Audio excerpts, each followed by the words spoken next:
He is a god of the game. Greetings from SportsCharcha, you lovely people. Is Cristiano Ronaldo out there to demolish goal-scoring records or to demolish the value of multi-billion-dollar companies? Spain managed to pass their way into boredom. France are still the favorites, Italy are through, but that is all about Euros. Because this time, we also have a lot to talk about the first ever World Test Championship. Let's go!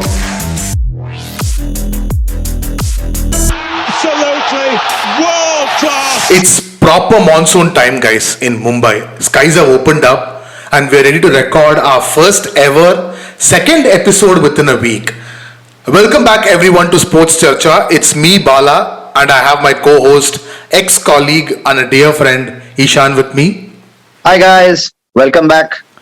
As we are speaking, this is Thursday, 17th June, 10 p.m.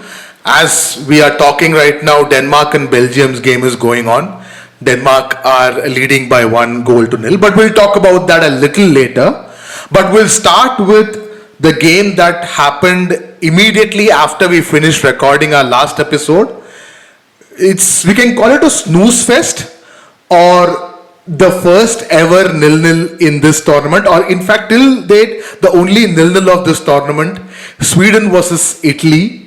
Sorry, I'm very sorry. Sweden versus Spain. I mean, Spain passed and passed again without scoring. You could extend Spain's name, call it Sleeping Pain. But yeah, it was probably the most boring game I have seen in a really long time. And I think the last boring game I saw was again with Spain. Oh, which one was that? I think one friendly they played, or one of the qualifiers, it was just like 5,000 passes and not doing fuck all, like nothing. And this game, at least they had one chance which Morata should have scored if he was a good striker. But he isn't a good striker, so they didn't score. How bad was that miss? It was too easy. He missed it. First of all, I was surprised with the team selection itself. I was surprised not to see Moreno. I was surprised to see Morata instead of Moreno in the first place. But chalo, TK, Morata still can score. But again, after seeing that miss, I still don't know why Luis Enrique sticks with Morata all the time. I hope he learns the lesson this time and starts with Moreno the next game. But apart from that, Spain were very poor. As I said, they kept passing. They had some passing record and all. I think it's a record in Euros for the number of passes that happened. They had 85% possession. But still, Sweden should have scored 2 goals if you had seen the game. And I think we discussed this just when we were recording the podcast, right? Like, exactly. Sweden is not going to be an easy team to break down. And in fact, they actually deserved a result out of that game. Spain, both of us know this, they are not the same team. It's just not that they don't have a style. And Luis Enrique, for me, is not the right man to lead the job. You know, if say, for example, they would have got Lopetegui back or not had that, ceremonious firing, we would have seen a very different Spain. Yeah, it was pretty disappointing. I think the only plus point for Spain I saw was Pedri, but other than that, there wasn't much. Spain wasn't offering much actually. Anyways, let's move on from that snooze fest of a game and let's go to probably I thought this would have been the first shock or the first upset of the tournament, but eventually it ended 3-0 in favor of Portugal versus Hungary. Couple of things about this game. Hungary, Budapest, where the match happened, the Puskás Arena, that's the only venue of this entire Euros 2020 where 100% attendance was allowed. Rest all the other cities had COVID restrictions. This was the only place where 100% attendance was allowed, and that was actually, we felt it as someone who was watching the game on TV. I felt the noise of the entire stadium. It was brilliant to watch. I thought Hungary had a great game. The scoreline was fairly misleading. If you had watched the game, Portugal were actually struggling a lot. Yeah, and Hungary has actually given Portugal a hard time previously as well. If you remember the last Euros, They met in the knockout phase, and they needed Portugal needed some miraculous Ronaldo goals to rescue them from a tricky position. But I think one of the core problems of what Portugal had in this game was how irrelevant Bruno Fernandes and Bernardo Silva was for them. Like they didn't give offer anything, and that's going to be a matter of concern for them, because as we know that they're part of a group that is going to be really tough to go through from. And yeah, but they got most importantly they got the result. They've also got the goal difference. They've got 3 goals, so that might prove pivotal in the eventual qualification from this group. Yeah, just some housekeeping things. Ronaldo scored 2 goals and became the tournament's top scorer ever. He overtook Platini's record of 10 goals, and now he has 11 goals across 5 different Euros. He has been playing since Euro 2004. I mean, it's not surprising. I mean, it's Ronaldo, for God's sake. I mean, if someone who is expected to beat that record, it has to be him. He scored a penalty. Again, you wouldn't see Ronaldo missing a lot of penalties. It was a great penalty, and his third goal. By that time, pretty much Hungary was out of the game. They were tired, they were gone, and Ronaldo took full advantage of it and scored the third goal. Kudos to him, credit to him, and credit to Portugal for wrapping up the game. Because if they had not win this game, then the next 2 games would have been really, really tough. Because the game that happened after that, France versus Germany game, I mean, I couldn't watch because of various reasons. Eeshaan, you saw the game. What did you think about the game? I think it was a great, like it was end to end. It was extremely exciting, especially in the first half. And what I noticed and what I actually got wrong in my prediction was Germany came in for a good fight. They were not going to let France run them around the field. The way Tony Cruz, Gundogan, I was pretty surprised with that selection, because you've got passing maestros, whereas the opposite side marking them, you've got defensive geniuses like N'Golo Kante and Pogba. But I was surprised at how, for example, there was one piece of play where it was Pogba up against Tony Cruz, and Pogba tried various skills, but Tony Cruz just went straight for Pogba, got the ball off him. Pogba fell over, and I think that was symbolic of the entire game, because France wanted that beautiful goal, but that didn't come, and Germany just kept it very simple. They were very unfortunate that Mats Hummels put in an own goal. He tried to clear the ball, it went straight in. Neuer had no chance, but beyond that, there were not too many clear-cut chances France had. Yeah, I mean, when I saw the score, I mean, I didn't watch the game, as I said. I got up in the morning and I saw the score 1-0, and I saw it was an own goal. I thought this would have been really good. I mean, then I saw the recording, then I saw, yeah, Germany actually didn't fold. Like, they played really well. They gave France a very good fight. But one thing I personally felt that France didn't allow themselves to attack more. It felt like France were happy with that 1-0 lead, and they were trying to save energy for the remaining games. I mean, my personal feeling, I don't know how others felt, but I always felt that France had another gear. If they had to switch, they could get into another gear and throttle on. In fact, they scored 2 goals, right? Both the 2 goals were chalked off for offside. Both were offside. Yeah. But yeah, they scored. But I feel, and I might get a lot of criticism for saying this, but I think to some extent defenses have figured Mbappe out. Not when when Mbappe is through on goal, or when he's obviously he's unstoppable then.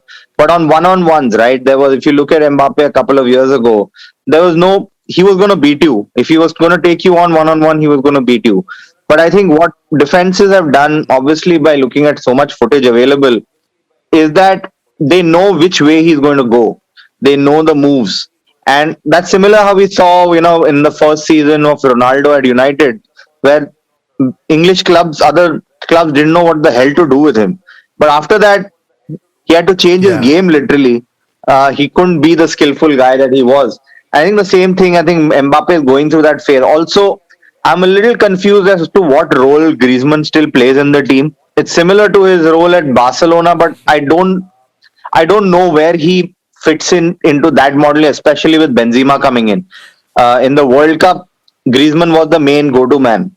Yeah. Now you have a proper number 9 who's going to take the ball, who's going to finish it. Benzema, by the way, had a great game. Some of his touches, unbelievable. So yeah, I still think France is still going to play well. It's just a teething problem. Yeah, whatever this game did, it just added that one more justification, and it kind of reiterated the fact that France clearly are the favorites, and this was a big game, playing Germany in front of their home fans in Munich, beating them 1-0. Brilliant result, great win for France, 3 points. And the next game, I think they're playing against Hungary, and I'm expecting France to do a lot of changes. I mean, they have an amazing squad. I mean, they can put 2 different 11s and they both can still compete at the highest level. So I'm expecting France to go through aram se. But then Portugal, Germany would be very interesting. And Germany, I was a little surprised to see the starting lineup. I'm not sure why they had to play Kimmich on. I mean, he almost played as right back, if I'm not wrong. You had such a great passer in the middle. I mean, they have Kroos and Gundogan, but anyways, only Joachim Low will know what he is doing. Anyways, that group was done. I mean, with that group, we had all the groups done with one game played. And yesterday we had Group A games played, which is Turkey-Wales. We spoke about Wales being lucky, coming off with 1 point against Switzerland. Yesterday's game, they weren't lucky. Meaning yesterday was a very interesting game. I saw the highlights of that game, and you had Bale missing a penalty, which very rarely happens. But then I think yesterday, if you saw Bale for the first time, you probably think he is one of the best players in the world, because when he's in the mood, he still has it, and it was great to watch. Convincing result for Wales. I'm very happy for them. They're a great squad. They play really good football. Turkey is not Turkey anymore. Yeah, I was very disappointed. In fact, we spoke about this during our last episode also, that Turkey were supposed to be the dark horses, but they were extremely disappointing. The second goal, if you guys can go and watch the footage, the second goal, Bale literally took the ball off the player from the corner kick and just ran through the Turkey defense and went almost till the goal post and gave it to the one who scored the goal. It was pretty bizarre to see Turkey play that way. And to remind you guys, like, Wales missed a couple of glorious chances, as Eeshaan was saying. Bale almost sent that ball back to Wales, and Daniel James. I think it hit the ball which Ramos sent against Bayern Munich in the penalty. It finally hit it in orbit somewhere. Yeah. But congratulations to Wales. They were supposed to be the favorites to finish 4th in this group, but they already have 4 points. Almost through. Still not mathematically through, but 99%. They should qualify for the next round, which means the other team, the favorites of this group, still remain favorites, and they play like favorites, and they don't play like Italy. They don't play like the Italy that we have seen for the last 25-30 years in our lives. I mean, yet another 3-0 victory, and that too so easy. They were playing. It was a great. I think they're the type of football they play. You probably associate with Dutch football. It's exciting, attacking. They have multiple solutions for a single problem. They have, they attack through their wings. They have wing backs coming in. You've got a great forward line. You've got options as well. And then I think the star of the show yesterday was Locatelli. What a game he had. I think he's made a case for a big transfer now. I think suddenly prices have increased. But I think Italy is going to be really fun to watch, and I'm waiting for them to play a big team, because that will be the test, right? You've seen them play great football right now, but they've been playing, they played Turkey and then this game, right? So it'll be, once they go into the knockout stages and get a good, bigger team, it'll be fun to watch. Italy has never scored 3 goals ever in Euros. And now they have done that twice in 2 games. And they have won 10 games consecutively without conceding a goal. And in that process, they have scored 32 goals. 31 goals or 32 goals. I mean, this is definitely not the Italy I have seen in my life. I mean, brilliant. Yeah, Congratulations. that's why you should be like England. England have never played entertaining football and they still continue to do so. Consistent. So yeah, anyways, all's not lost for Switzerland and Turkey. They can still qualify. Just to remind you guys, like last episode also we spoke about this, that a team can finish third and can still qualify for the round of 16. So all to play for Turkey and Switzerland in their last game. So it will be exciting to watch. One last game to cover, which is Finland, Russia, and also we had Ukraine, Macedonia just ended today, 2-1. Not going to talk a lot about that game. Finland, Russia ended 1-0. Now, right now, Denmark and Belgium are playing. Just half-time it happened. Denmark is leading 1-0. And This result stays. It's going to be very interesting, this group. yeah, all 4 teams in 3 points. Yeah. So the next 2 games will be potential knockout games. So, Yeah. but one thing I want to talk about, I mean, we want to talk about that happened during this game is in the 10th minute, the entire, all the 22 players on the field paused the game. They applauded for Christian Eriksen. The entire crowd, the players, everyone applauded for a minute. It was a brilliant moment. It was great to see. As you were talking about earlier, also football, even though like it has given so much joy over a period of time, it's still not the most important thing around. There are more important things that we need to focus on. Yeah, I think I didn't watch it, but I can visualize it. It must have been amazing. I think, especially with the crowds in the stadium, it would have been a great moment. Yeah. Just before wrapping up our Euros talk, I'm just going to do one thing which Eeshaan usually hates, but I'm going to do it anyway. So, Eeshaan, since we have seen all the teams play at least once, your top 3 teams so far. Arey yaar. Bro, it's just one round, man. Okay. Top 3 teams.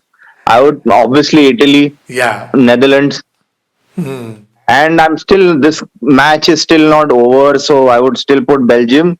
But I'm not even going to mention France because they are there anyway. Yeah.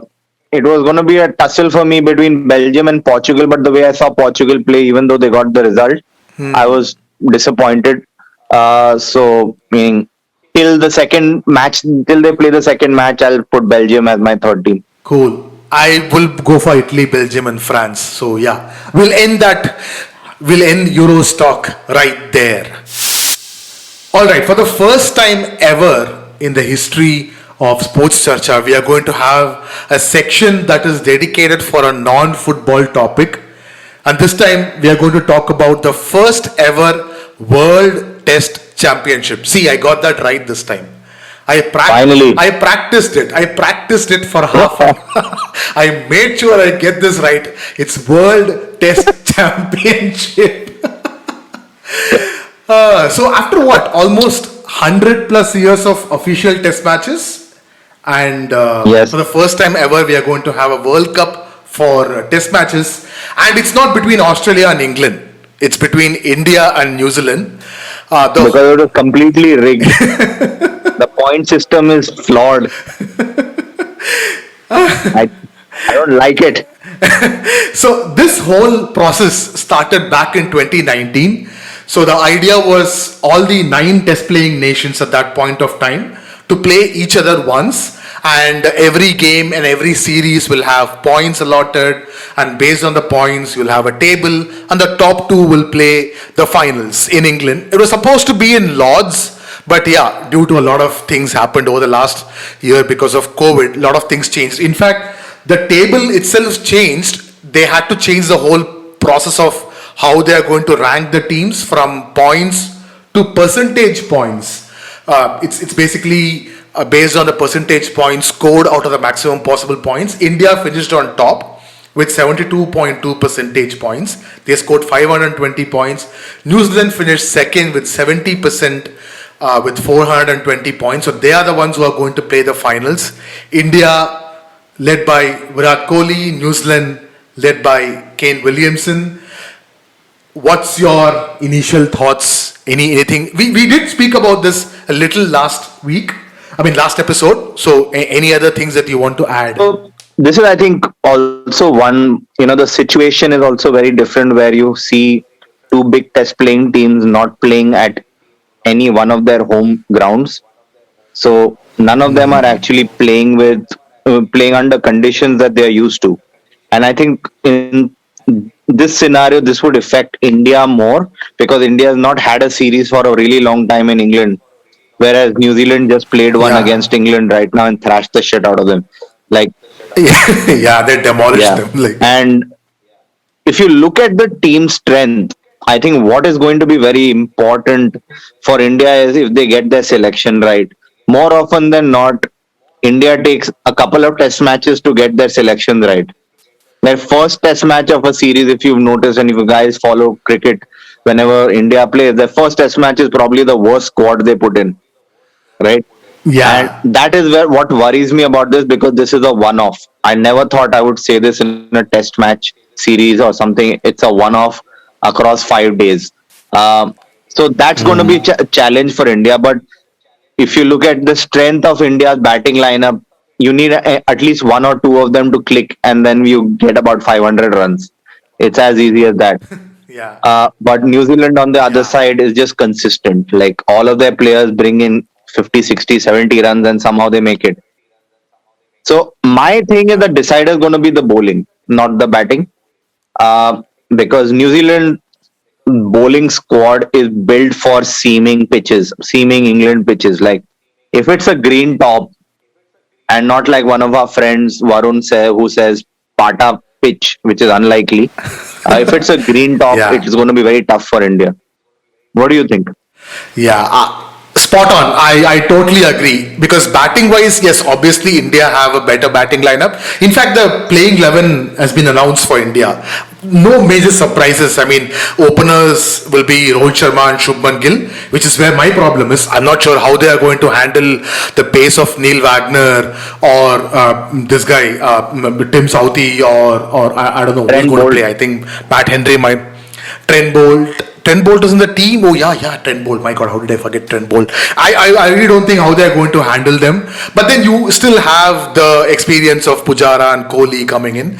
It'll be very interesting to see. But yeah, bowling wise, New Zealand definitely have a better pace attack. But if India can use their spin very smartly, especially Ashwin and Jaddu, both are very smart spinners. They don't rely a lot on pitch conditions. They're pretty smart in reading the game and bowling according to the way the pitch is.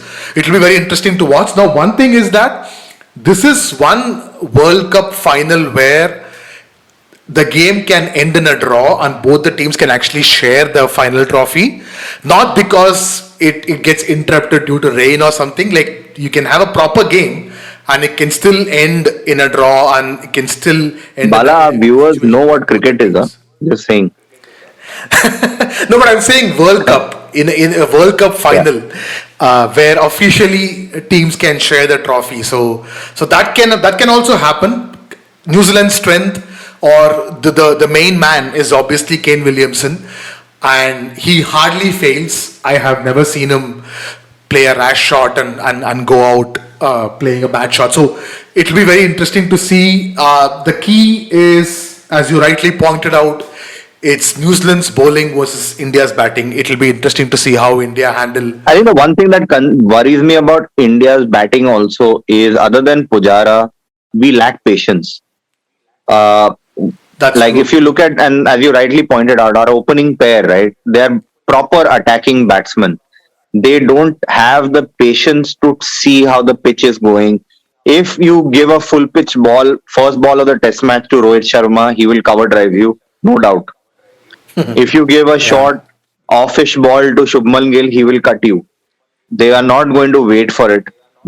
So that is going to be a challenge. So I think it's going to be a fine balance between how patient India can be and how well the New Zealand batsman can manage our spin.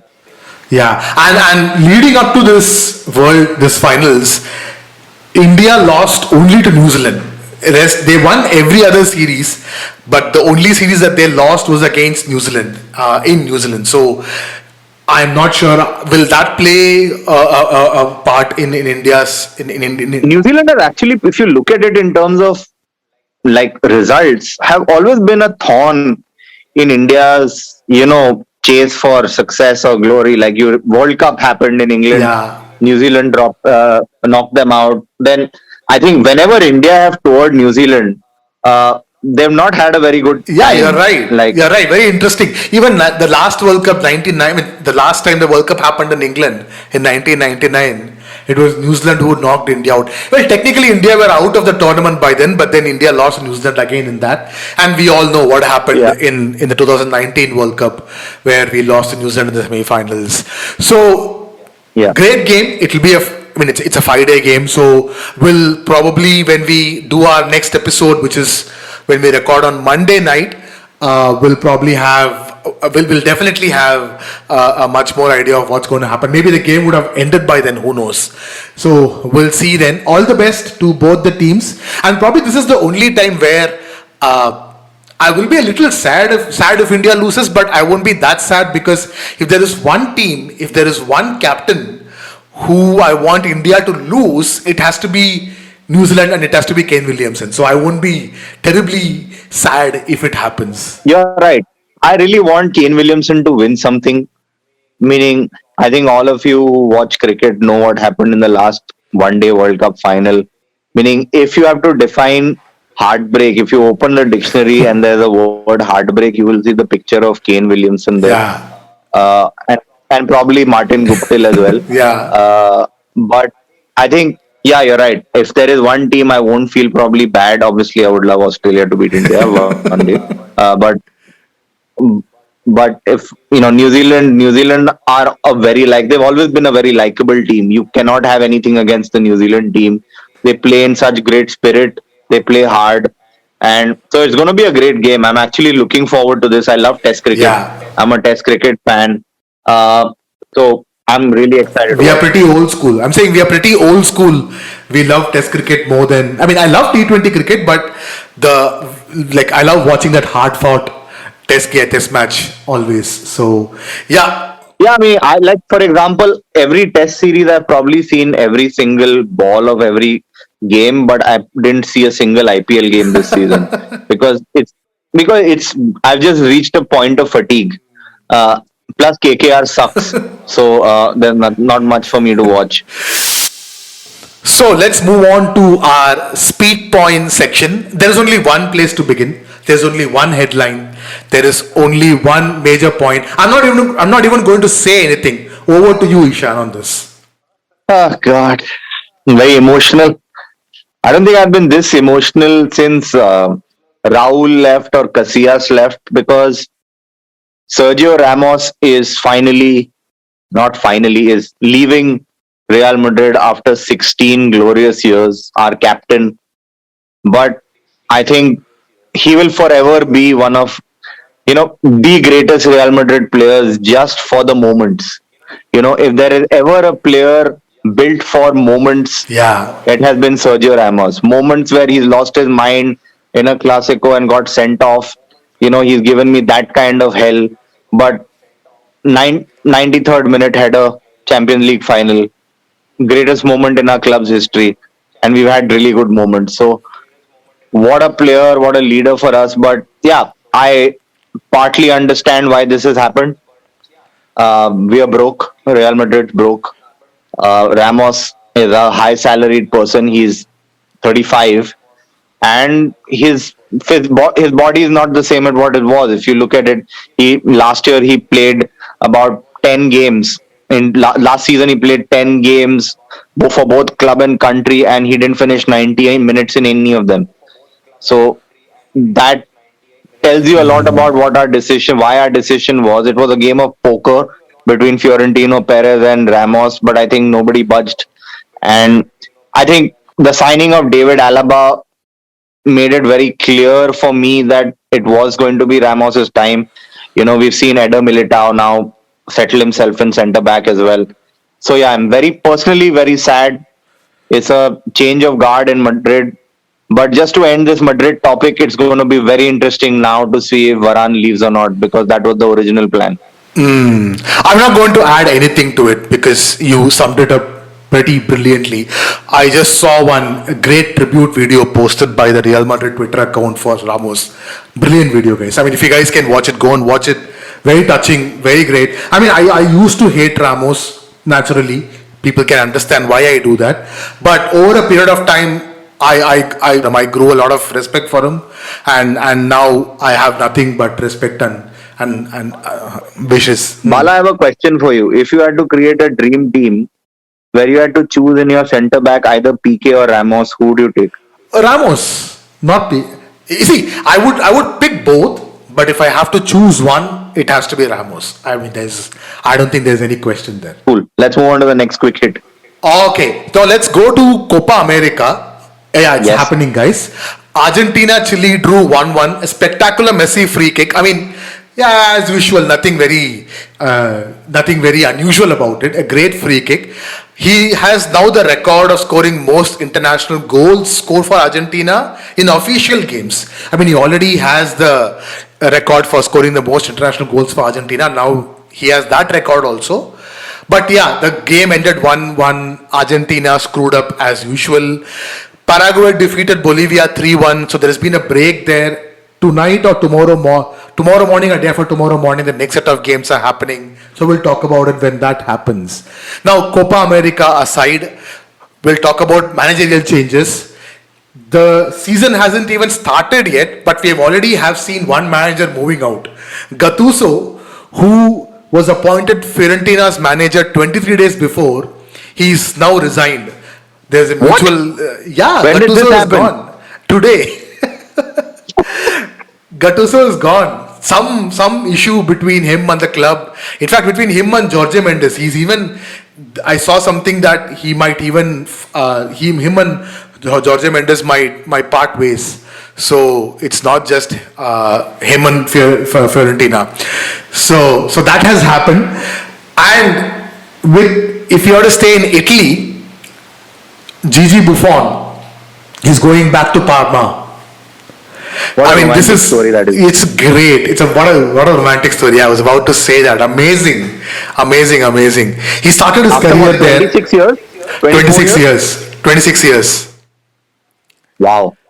It's Amazing. actually quite unbelievable to think he's been playing for 26 years. He won his first Coppa Italia with Enrico Chiesa.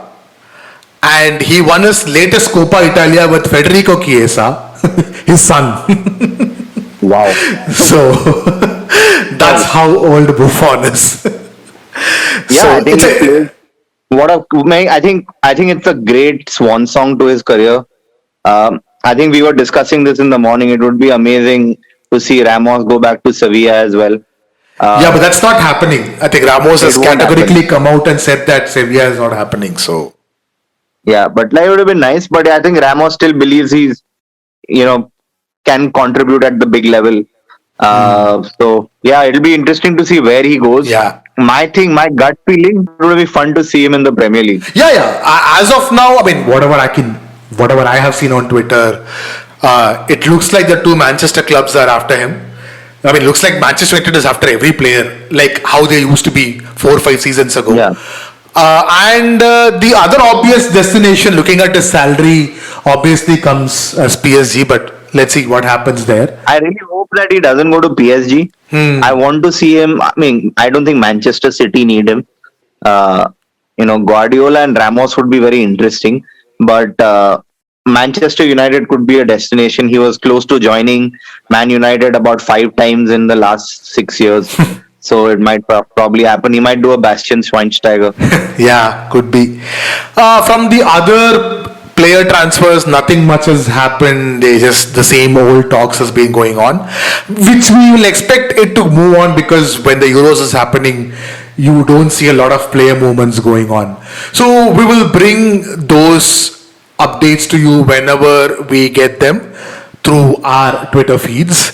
So that's about it, guys. This has been a very short and a sweet episode because we also want to get back to the Denmark Belgium game. The second half just started. Kevin De Bruyne is on for Dries Mertens, so it'll be interesting to go and watch that game. You also, guys, should go and watch. Is he wearing a face mask?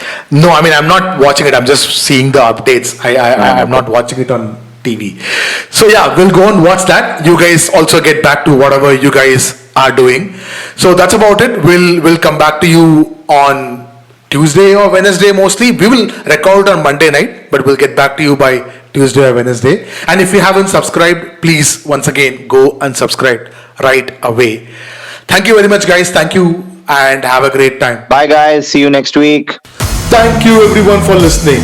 If you enjoyed what you heard, please make sure you hit the subscribe button, and also please, like we are literally begging, to rate our podcast on whichever app you are listening to. It not only helps us, but also new listeners to easily find our podcast.